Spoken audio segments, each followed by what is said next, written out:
That's why I think it's key focusing on the core, the business. Like, what is the problem that you solve? Your solution. Are you making money from that? They talk about in the podcast the tree. You have like the exterior of like, oh, look how big this tree is. Look how big this company is. Whatever. But what really matters is just the root system. What's holding it in the ground and keeping it strong. You want people questioning why. Why for everything? Like, hey, why are we doing this? Does this get to our core competency? Or is this like gonna change the bottom line? Is this gonna make us more profitable? Always asking that. And that's one of my concerns in general with outsourcing and stuff like that is people are just like too okay with just nodding and listening. It's like, we don't want that. We want the people. He calls it like a one person manager. I forget the exact term, but like they'll just ask all these questions. And I think that's actually, I'm rambling, but I think the 7-Minute Monday, I almost want to come and like every week we ask these questions of, hey, what are we working on? I wrote them down. Like why are we doing this? Like assess every step of our process and really see, do we need to be doing YouTube descriptions or tags or anything, or is our energy better spent elsewhere? Definitely. I think this kind of goes back to traditional tech companies. It's like, I think they end up doing a lot of things, hiring quickly, expanding, scaling fast, because it's like traditional to do those things. But no one asks why. No one asks why, like, why is this meeting 30 minutes and nothing got done for the last 18? That's such an underrated word. That might be the best word in the English language. What is that? The Socratic method. Isn't that all why? Everything's why. Yeah. First principles, Socratic method. I love my Wait But Why blog. First principles is rocking my world.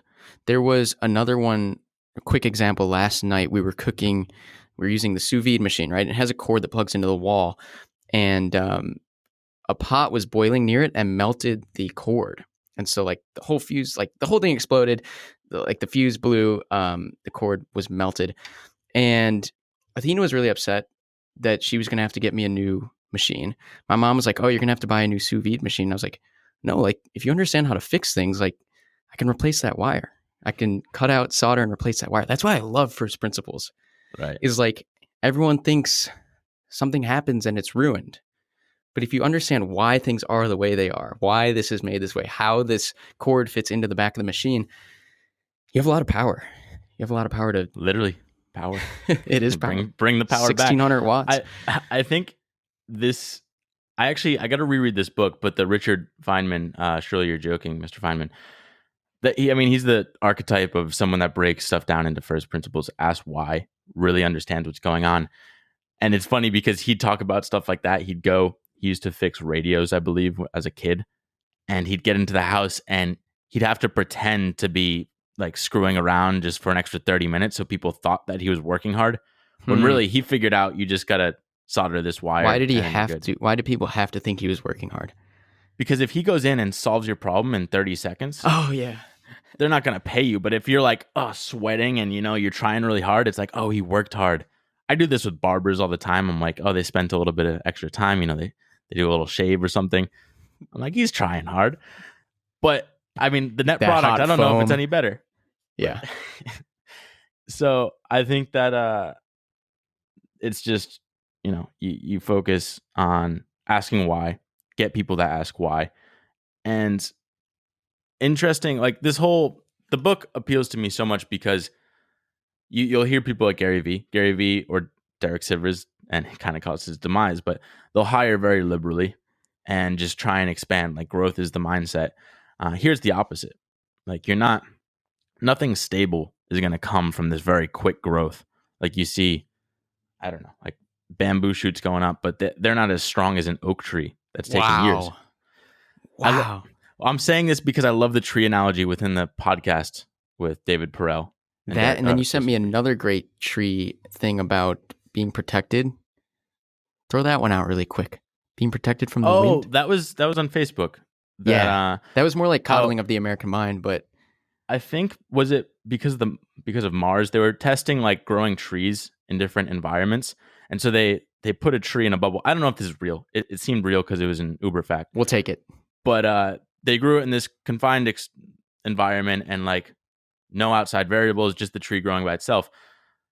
And they noticed that it got super strong and it just, the trunk couldn't hold itself and it'd fall over and die. And they're like, It why didn't is get this? super strong. It didn't get super strong. Oh, I thought you said it did. I might have. It didn't. It just basically wilted like a flower and died. And they realized that there's no wind in this environment. And the wind is that resistance that makes you strong. And so it never had to adapt. And there you go. So Never built the muscle. I mean, that's anti-fragility, right? Is this outside thing, this probably has nothing to do with rework, maybe it does, but this outside factor, while it might be dangerous or break you down in the short run, it's actually the reason you're so much stronger, even as a tree. I think even if it's not true, it's just a great example.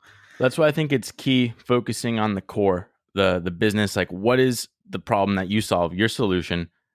Are you making money from that? They talk about in the podcast the tree. You have like the exterior of like, oh, look how big this tree is. Look how big this company is. Whatever. But what really matters is just the root system. What's holding it in the ground and keeping it strong.